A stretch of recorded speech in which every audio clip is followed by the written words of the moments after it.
nha các anh chị làm xong chưa? Rồi bây giờ câu số 1 này các anh chị. Phần task số 1 nha. Task số 1 nếu các anh chị thấy người ta yêu cầu chúng ta là trả lời các câu hỏi dưới đây đó các anh chị. Rồi bây giờ câu số 1 người ta muốn hỏi gì đây? Number 1. What is the endocrine system consists of? Được không? Tức nghĩa là người ta muốn hỏi là cái hệ nội tiết nó bao gồm cái gì? Được chưa?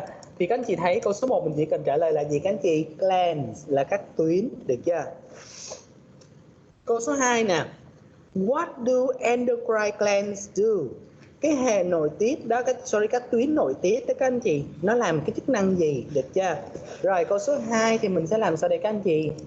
Number 2, you will say they produce. Yeah, number 2, they produce and secrete hormones, được không? Tức là chúng tạo và tiết ra các hormone, các nội tiết tố, được chưa? Number 3, what are the hormones? Được không? Đây hormone chính là gì các anh chị? Number 3, number 3 we say hormones are chemical messengers created by the body. And number 4, what do hormones do? Hormone nó làm cái chức năng là gì đây các anh chị? Number 4, câu số 4 đó. Thì các anh chị thấy mình sẽ có là gì các anh chị? They transfer information from one set of cells to another to coordinate the function of different parts of the body. And number 5, what are hormone receptors? Okay, receptor thì cái thụ thể đó là cái gì các anh chị? Number 5, they are binding sites on the cell of target organs. Okay, and number 6 là các anh chị. What is meant by the antagonistic pair of hormones? Rồi, bây giờ câu số 6 người ta muốn hỏi cái này nghĩa là gì đấy các anh chị? They are the hormones that have opposite effects on the target organs. Okay. And number 7, explain the concept of feedback loop. Được chưa? Feedback loop cái nghĩa là nó là nghĩa là gì các anh chị? Người ta muốn hỏi chúng ta được nghĩa được coi. Okay. Number 7, yes. So if the body senses a particular hormone level is too low, then the gland will be stimulated to produce more of that hormones. Once the level of that hormone has been raised, another signals tell the gland to stop secreting the hormones. This regulates concentration of hormone in the bloodstream. Tức nghĩa là sau đây các anh chị, feedback loop giống như mình gọi là cái vòng hồi tiếp đó các anh chị nha. Tức nghĩa là sao? If the body senses that a particular, nếu cái cơ thể nó cảm nhận rằng cái lượng hormone nào đó nó quá thấp, được chưa? Thì một tuyến nó sẽ được kích thích để nó tạo ra gì các anh chị? More of that hormone, nhiều hơn cái là hormone này, đúng không? Once the level of the hormone has been raised, một khi mà cái lượng hormone này đã được tăng lên đó anh chị, another signals tell the gland, một cái tín hiệu khác sẽ báo hiệu cho cái tuyến này sẽ ngừng tiết ra những hormone này, được chưa? This regulates the concentration. Điều này nó để điều khiển được cái nồng độ hormone trong dòng máu, được chưa? Concentration giống như là cái nồng độ đó các anh chị ha. Rồi câu cuối cùng nè. Why is the pancreas considered to be the part of the endocrine gland? Tại sao cái tuyến tụy đó các anh chị được xem như là một phần của các cái gì đây? Tuyến nội tiết đây. Bởi vì sao mình thì number 8. 8 là gì các anh chị? Because it has a role in the hormone production. Để cho nó đóng vai trò trong cái việc mà tạo ra các hormone, được chưa? Rồi, các anh chị sử vô ha, có anh chị có thắc mắc gì không?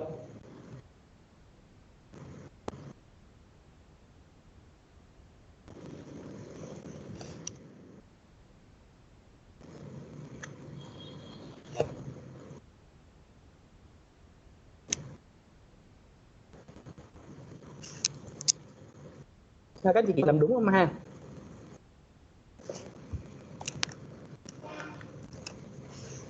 Tiếp tục nha.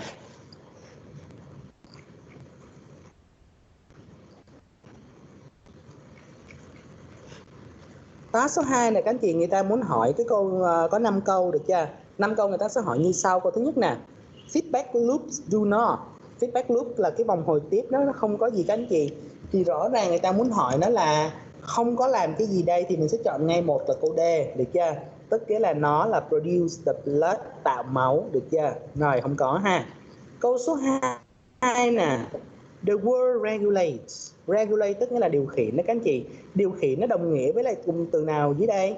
Được không? Regulate là điều khiển, được chưa? Như vậy câu số 2 mình sẽ chọn câu đúng là câu B nha các anh chị. Control, được chưa? Regulate that means control, điều khiển, điều hòa, được chưa các anh chị? Rồi câu số 3 này nha. When the body need more blood sugar, khi cơ thể chúng ta cần nhiều cái đường huyết đó các anh chị, thì nó sẽ lấy từ đây. It gets from the. Số 23 sẽ là câu gì các anh chị? Câu C, the liver. The word eats in paragraph 2. Ở đoạn số 2 nó có cái từ eat cho các anh chị, thì nó đề cập đến ai đây? Câu số 4 đó các anh chị, nó sẽ là câu A là glucose, là đường, được chưa? Right. And number 5. Câu số 5 nè. Thyroxine and triiodthyronine. Rồi hai cái hormone này nó như thế nào các anh chị? Number 5. Câu số 5 là câu B, được chưa? Are needed for growth and development, được không? Các anh chị sẽ vô ha. Thì đây là cái phần task số 2 nha các anh chị.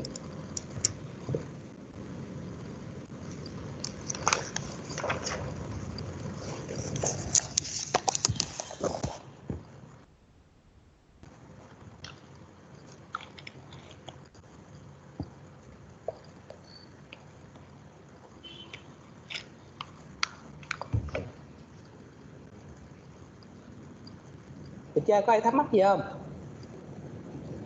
Tiếp tục các anh chị qua phần task số 3 nha. Task số 3 người ta yêu cầu chúng ta sửa sai đó các anh chị. Rồi bây giờ chúng ta nhìn câu số 1 nè. The endocrine system is made up of the glands that use secret hormones. Các anh chị lưu ý cái từ mà nội tiết đó các anh chị, hoặc mình có hai cách đọc, một là mình có thể đọc là endocrine, cách thứ hai mình có thể đọc endocrine, cái nào cũng được nha các anh chị, được không? Rồi, chúng ta có cái câu số 1 nó sẽ sai ở câu B nha các anh chị. Để chọn được câu B tại vì sao vậy?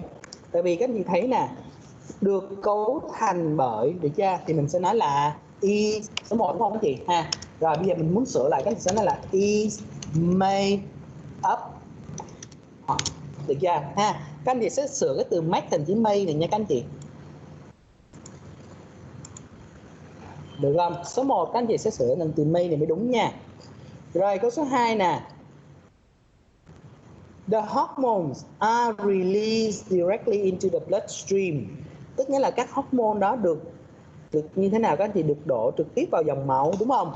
Rồi như vậy câu số 2 thì chúng ta có cái từ là release, nó sai, được chưa? Tức cái này nó sẽ sai ở câu B đó các anh chị. Tại sao nó sai ở câu B vậy? Thế này là câu bị động mà, đúng chưa? Câu bị động thì các anh chị nói cái gì, thấy cái cụm từ nó phải là gì các anh chị? Release. Cái từ release đó các anh chị phải thêm ed vào phía sau, được chưa?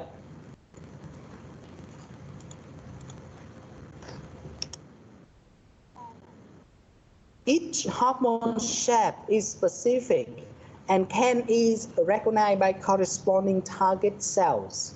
Ở đây câu số 3 nó sai ở câu C nhấn gì, các anh nhìn vô các anh chị thấy liền nè. Can is mình không bao giờ mình nói nó là can is, được chưa nha, mà các anh chị phải nói là gì các anh chị? Can be recognized. Tại vì sao vậy? Tại sau động từ to be đó các anh chị sau động từ can á thì chúng ta phải có một cái động từ nguyên mẫu, được chưa? Thì động từ nguyên mẫu trong trường hợp này chính là động từ to be nha, không?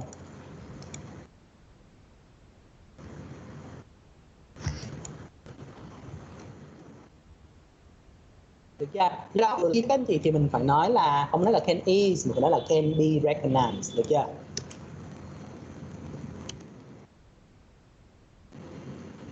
Rồi, câu số 4 nè. The endocrine system is regulating by feedback loops to maintain balance and homeostasis, được chưa? Cái hệ được điều khiển, đúng không? Được kiểm soát ha. Rồi, to maintain the balance, để nhằm duy trì sự cân bằng và cân bằng nội môi, được chưa?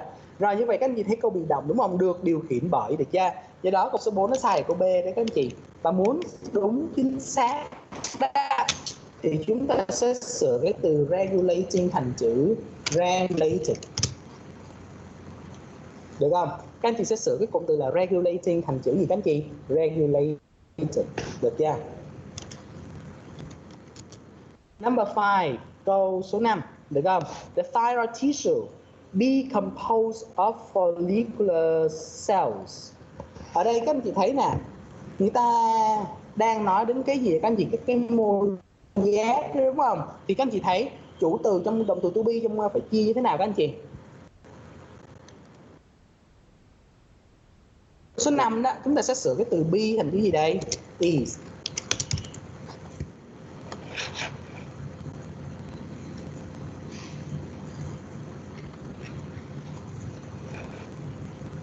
Các anh chị sẽ sửa câu số 5 nha. Câu số 5 nó sai câu B đó các anh chị. Chúng ta sửa cái từ to be thành chữ is nha, được không? Tại vì chủ từ rồi sau đó chúng ta thấy sẽ đến động từ to be, được chưa?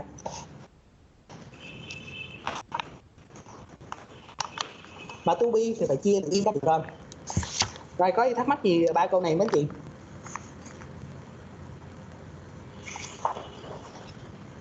Này, nếu không có ha thì bây giờ thầy sẽ cho các anh chị coi một cái đoạn video nó nói về cái hệ nội tiết, được chưa?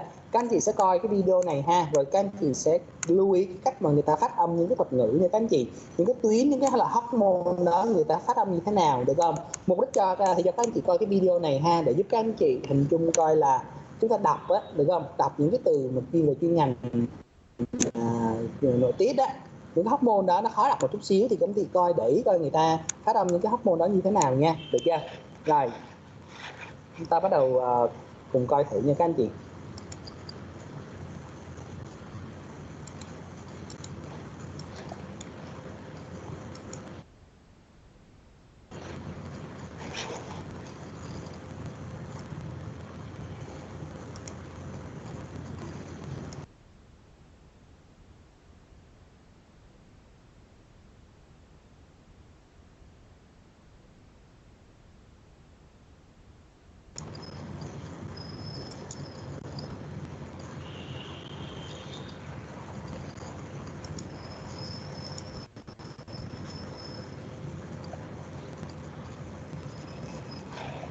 Rồi chúng ta bắt đầu coi nha.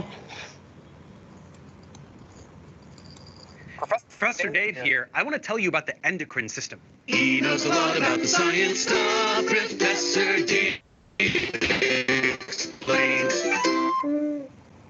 We've already looked at a few systems, those being the skeletal system, muscular system, and nervous system. So we are starting to comprehend how the human body works.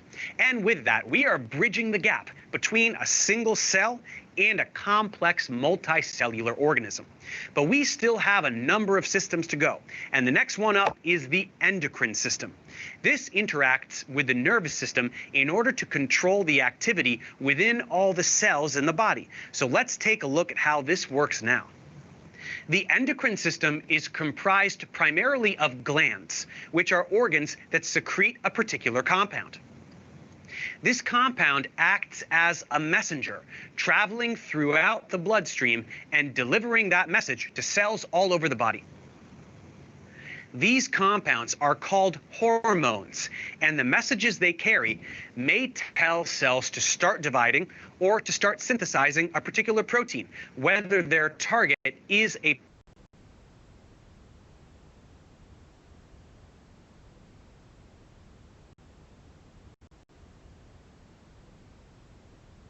interact with receptors in the plasma membrane of a cell and the chemistry that occurs as a result, which will elicit an appropriate response within the cell. So for more information on that, check out some of my biochemistry tutorials. Here, we will focus on the organs of the endocrine system and their specific functions. The organs of the endocrine system are very small and scattered around the body. These endocrine glands differ from the exocrine glands that produce sweat and saliva in that these ones produce hormones, which are typically released into the bloodstream. These glands include the pituitary and pineal glands and the hypothalamus, all of which are parts of the brain. Then there are the thyroid and parathyroid glands found in the neck in front of the trachea. Next, we have the adrenal glands and the pancreas, which are in the lower torso, as well as the gonads, which are called testes for a male and ovaries for a female. Other organs also contain clusters of endocrine cells, like the small intestine, stomach, kidneys, and heart, as these also secrete hormones at certain times, though it is not their primary function. These structures map out the major hormonal axes of the body, those being the hypothalamic pituitary adrenal axis, which regulates cortisol, and the renin angiotensin aldosterone axis, which helps to regulate sodium, potassium, and water balance. Those are the organs of the endocrine system. So what are the hormones they produce? We mentioned a few of them just now when describing the hormonal axes, and these typically belong to one of just two categories. The first kind are amino acid derived or small proteins, and the second kind are steroids. Both of these are types of molecules we learned about in the biochemistry series, in case you need a little review. Any of these hormones are secreted by glands when they encounter certain stimuli, and these can be of three varieties. Humoral stimuli involve changes in the concentrations of certain components in the bloodstream, like particular ions or nutrients. Neural stimuli involve stimulation by nerve fibers. And hormonal stimuli involve interaction with other hormones. So sometimes a hormone will interact with a gland, and as a result, the gland will secrete some other hormone. These hormones can elicit the intended effect in even very low concentration, and they circulate in the blood either free or bound to a protein carrier, depending on their solubilities. So let's go through each gland now and highlight key aspects of their function, starting with the pituitary gland. This is a small sac comprised of a posterior lobe and an anterior lobe, which hangs from the hypothalamus via the infundibulum. This gland secretes 8 hormones. In the posterior lobe, these are neurohormones that arrive ready-made from the hypothalamus, while the anterior lobe secretes its own hormones. The neural connection between the pituitary gland and the hypothalamus is called the hypothalamic hypophyseal tract. And the two main hormones that travel through here to be secreted by the posterior pituitary are called oxytocin and antidiuretic hormone, or ADH, also called vasopressin. Oxytocin is released during childbirth and is also involved in the release of milk during breastfeeding. In addition, it is involved in sexual and affectionate behavior between mates, promoting couple bonding. ADH is completely different, inhibiting urine formation during times of high blood osmolarity or low blood pressure, thus helping the body avoid dehydration. The anterior pituitary has a different role, manufacturing and secreting a variety of hormones that in turn regulate other endocrine glands. These hormones are growth hormone, which promotes tissue growth and directs cell metabolism of fat, thyroid stimulating hormone, which stimulates the thyroid gland, as one might expect, adrenocorticotropic hormone, which stimulates the adrenal cortex, follicle stimulating hormone, and luteinizing hormone, which regulate the gonads, and prolactin, which stimulates milk production in females. Any of these can be released when a particular stimulus is received from the hypothalamus. Next, let's look at the thyroid gland. This is comprised of 2 lobes connected by the isthmus, and it produces thyroid hormone, which is actually 2 hormones, thyroxine and triiodothyronine, also known as T4 and T3 respectively. This is a hormone that affects almost every cell in the body by increasing metabolism, regulating tissue growth, and maintaining blood pressure. Next up are the parathyroid glands, of which there are typically 4. These secrete parathyroid hormone, which regulates calcium and phosphate levels in the blood. Then there are the adrenal glands, which are each comprised of an inner adrenal medulla and an outer adrenal cortex. The cortex synthesizes a wide variety of steroid hormones called corticosteroids. Mineralocorticoids like aldosterone regulate ion concentrations like sodium and potassium. Glucocorticoids like cortisol and cortisone influence metabolism by keeping blood glucose levels consistent. And they also maintain blood pressure by influencing vasoconstrictors. Cortisol also triggers gluconeogenesis, where glucose is made from fats and amino acids. And gonadocorticoids are sex hormones, like androgens, which are typically converted into testosterone. The adrenal medulla, on the other hand, synthesizes catecholamines like epinephrine and norepinephrine. These are important in emergency situations, so the perception of danger triggers their release, upon which they induce high levels of glucose in the blood and a faster heartbeat, which are good for evading danger. Finally, there is the pineal gland, found in the diencephalon of the brain.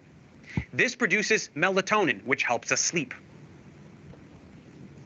That wraps up the glands that are devoted solely to endocrine function. There are a few other organs to mention, however, starting with the pancreas. This is found in the abdomen, and it is responsible for making the hormones glucagon and insulin. These regulate blood glucose levels.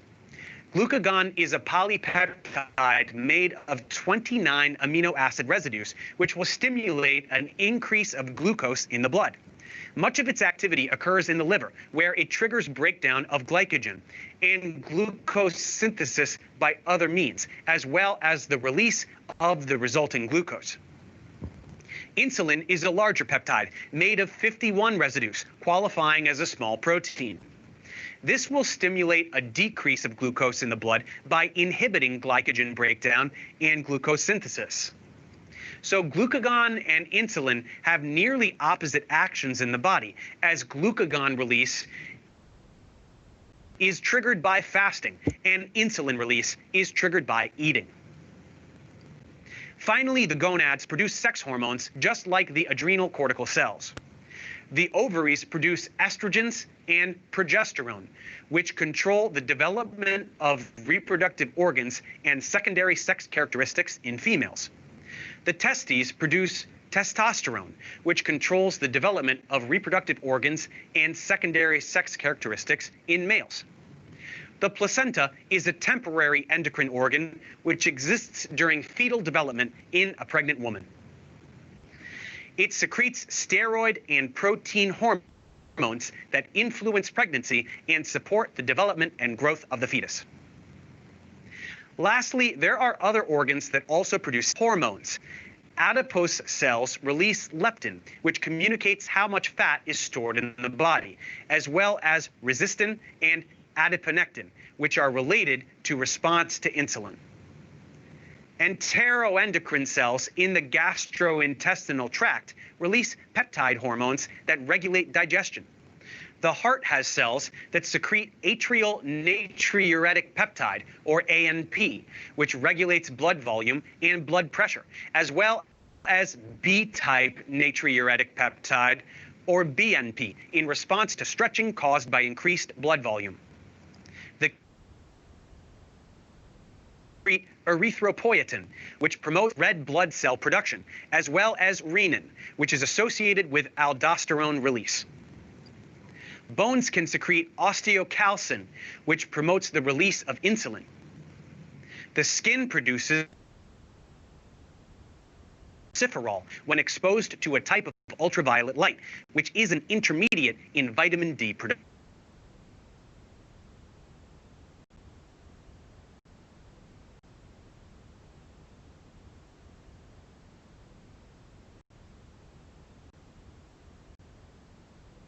And with that, we have completed a basic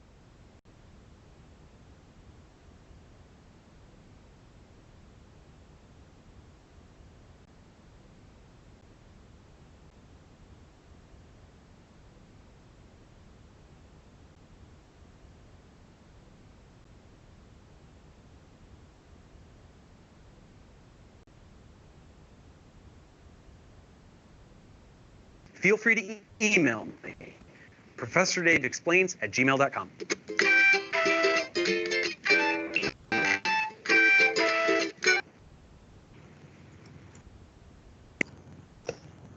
Rồi, như vậy các anh chị vừa coi xong cái đoạn clip được chưa? Nó nói lên tất cả những cái loại hormone đó các anh chị mà cái cơ thể chúng ta cần có, được chưa?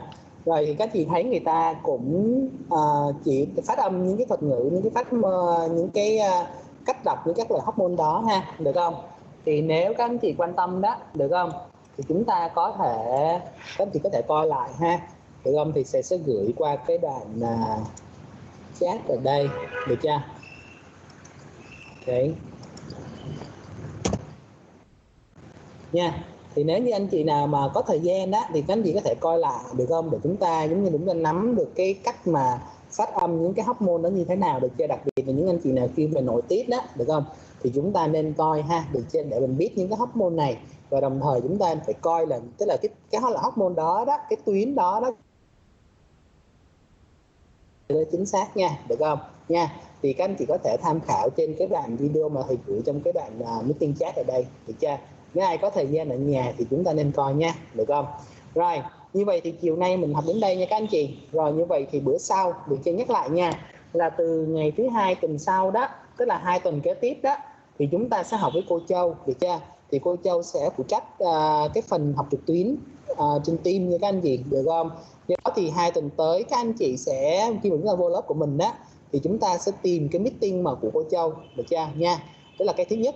Cái thứ hai là chúng ta sẽ bắt đầu học trên giảng đường từ ngày 29 tháng 6 nha các anh chị, được không nha? Do đó thì chúng ta sẽ theo dõi bên phòng sau đại học đó để biết chính xác coi mình học ở giảng đường nào, được chưa các anh chị nha, được không?